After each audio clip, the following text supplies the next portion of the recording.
जब तुम सुबह उठकर अपनी बॉडी को देखते हो तुम्हें वही ना के बराबर डेफिनेशन वाली narrow shoulders plus flat chest वाली बॉडी दिखती है। और सबसे फ्रस्ट्रेटिंग चीज, तुम जिम नहीं जा सकते, या पैसे नहीं है, या वक्त नहीं है, घर से बहुत दूर है। तो तुम एक काम करते हो जो 99% लोग करते हैं। तुम कोई मोटिवेशनल वीडियो देखते हो और कुछ दिन ट्राई करते हो और फिर छोड़ देते हो, और वही साइकिल बार बार रिपीट होता है। अब सुनो, जो मैं बात कहने जा रहा हूँ वो यूट्यूब पे किसी ने भी नहीं बताया होगा।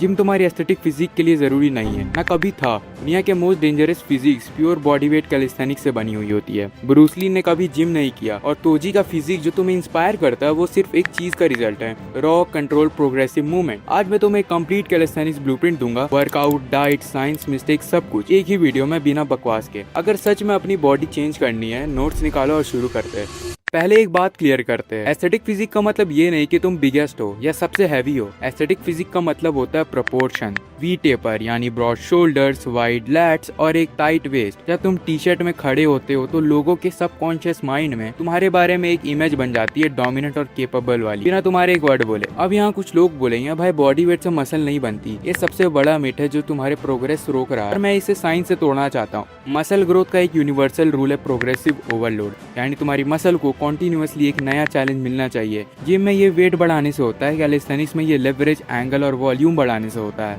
जब तुम पुशअप लगाते हो तुम्हारा चेस्ट और शोल्डर के मसल फाइबर माइक्रोस्कोपिक लेवल पे टियर होते हैं। बॉडी उन्हें रिपेयर करती है, और रिपेयर करते वक्त उन्हें थोड़ा और बड़ा बनाती है। यही प्रोसेस है, यही प्रोसेस जिम में भी होता है, पर सिर्फ मशीन का है, प्रोसेस एक ही है। तो अगर कोई तुमसे कहे कि कैलिस्थेनिक्स से बॉडी नहीं बनती, उसे एक काम करो, उसे एक स्ट्रिक्ट मसल अप करने के लिए बोलो। अब आते हैं मेन चीज पे। अब मैं तुम्हें एक पुश पुल लेग का स्प्लिट देने वाला हूँ जो कि बहुत ज्यादा एफिशिएंट है। तो फर्स्ट डे में हम लोग करेंगे पुश, जिसमें हम लोग चेस्ट, शोल्डर्स और ट्राइसेप्स को ट्रेन करने वाले हैं। पहली एक्सरसाइज डिक्लाइन पुशअप्स। अपनी लेग्स को किसी बेंच या बेड पे एलिवेट करो और बॉडी को स्ट्रेट लाइन में रखो और स्लोली पुशअप्स मारो। ये तुम्हारे अपर चेस्ट प्लस शोल्डर को एक्टिवेट करती है, और ये एक्सरसाइज तुम्हारे चेस्ट को ऊपर से फुलर बनाती है। इसके आपको 3 सेट 10 से 15 रेप्स करने। Second exercise normal pushup with slow tempo. Tempo मतलब धीरे। नॉर्मल पुशअप में ईगो नहीं, कंट्रोल इंपॉर्टेंट है। 3 सेकंड स्लोली नीचे जाओ, चेस्ट ऑलमोस्ट फ्लोर को टच करे, फिर कंट्रोल पुश करो। ये तुम्हारे चेस्ट को डेंसिटी देता है और मसल कंट्रोल इंप्रूव करता है। स्लो रेप्स मसल फाइबर को डीप डैमेज देते हैं, जिससे ग्रोथ होती है। इसके आपको 3 सेट 12 से 15 रेप्स करने हैं। थर्ड एक्सरसाइज है पाइक पुशअप्स। ये एक्सरसाइज तुम्हारी कैलिस्थेनिक्स की ओवरहेड प्रेस की तरह है।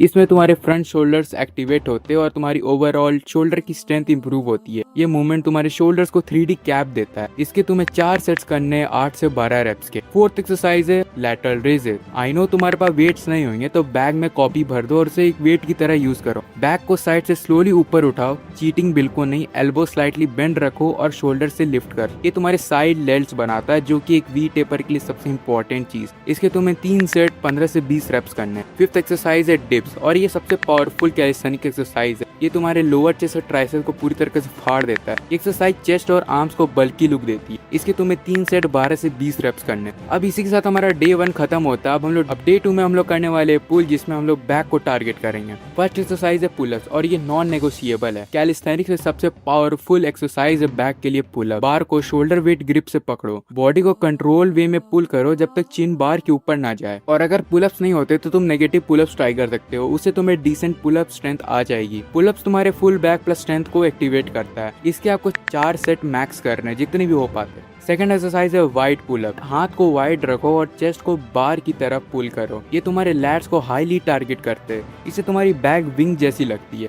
इसके तुम्हें 3 सेट मैक्स करने हैं। थर्ड एक्सरसाइज है close grip pullup. Close grip में चिन अप स्टाइल पुलअप करो, टाइट कंट्रोल के साथ। ये तुम्हारे मिड बैक को थिकनेस देता है और तुम्हारे बाइसेप्स को भी ट्रेन कर देता है। इसके तुम्हें 3 सेट मैक्स करने हैं। फोर्थ एक्सरसाइज है चिन अप। पुलअप बार को दूसरी तरफ से पकड़ो और पुलअप्स मारो, जिससे तुम्हारी मिड बैक एक्टिवेट होगी और यह बाइसेप को हाईली ट्रेन करता है। ये बहुत बेस्ट एक्सरसाइज है बाइसेप्स के लिए कैलिस्थेनिक्स में। इसके तुम्हें 3 सेट 12 से 15 रेप्स मारने हैं, और इसी के साथ तुम्हारा परफेक्ट पुल डे कंप्लीट होता है। तो हम लोग करेंगे डे 3 में लेग्स प्लस एप्स। जैसे अपर बॉडी है वैसे लोअर बॉडी भी बहुत इंपॉर्टेंट होती है। तो पहली एक्सरसाइज आपको करनी है स्क्वाट। ये तुम्हारे क्वाड्स और ग्लूट्स को टारगेट करता है।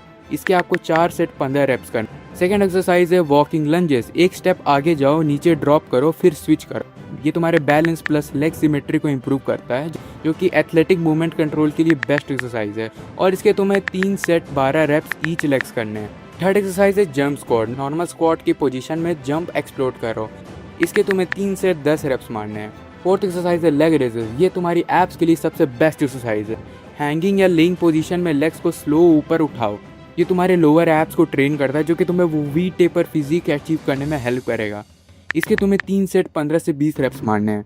और इस डे का लास्ट एक्सरसाइज है प्लैंक। बॉडी स्ट्रेट लाइन में होल्ड करो बिना किसी मूवमेंट के। इसके आपको 3 सेट 1 मिनट करना है। ये तुम्हारे कोर स्टेबिलिटी और एंड्योरेंस दोनों को बढ़ाता है। अब 1 सेकेंड मैं यहाँ रुकना चाहता हूँ। ये सब देखने के बाद तुम्हारा ब्रेन डोपामीन से भर गया होगा।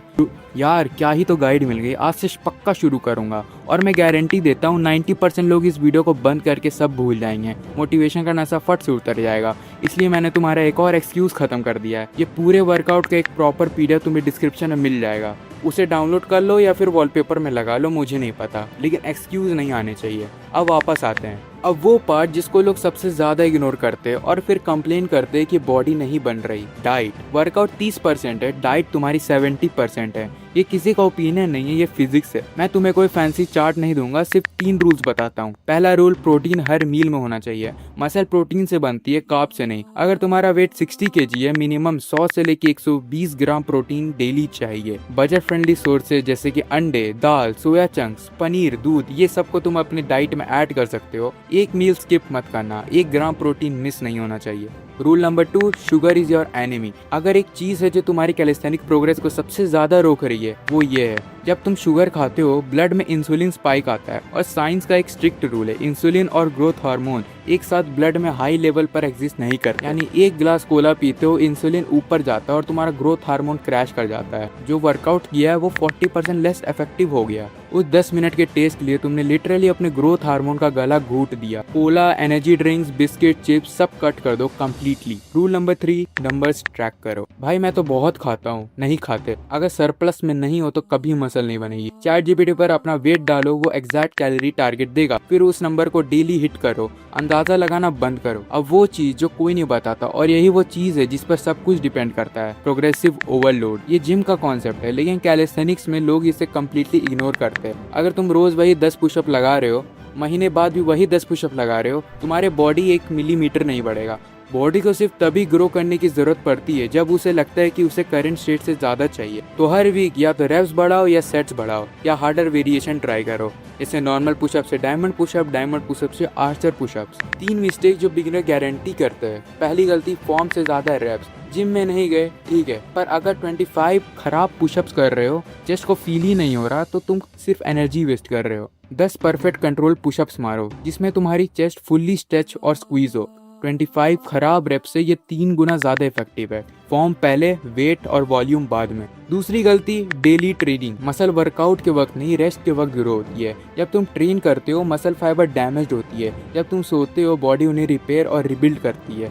अगर तुम रोज ट्रेन करोगे बिना रेस्ट के, वो डैमेज हो रहा है, वो रिबिल्ड नहीं हो रहा है। 5 डेज ऑन रखो, 2 डेज ऑफ रखो मिनिमम। और 7 से 8 घंटे की नींद नॉन नेगोशिएबल है। तीसरी गलती, 2 वीक्स में रिजल्ट एक्सपेक्ट करना।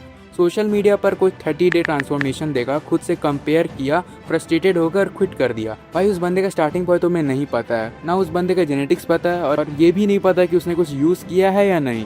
तुम सिर्फ अपनी प्रोग्रेस ट्रैक करो। वीक 1 से वीक 4 को कंपेयर करो, वीक 4 से वीक 8 को कंपेयर करो।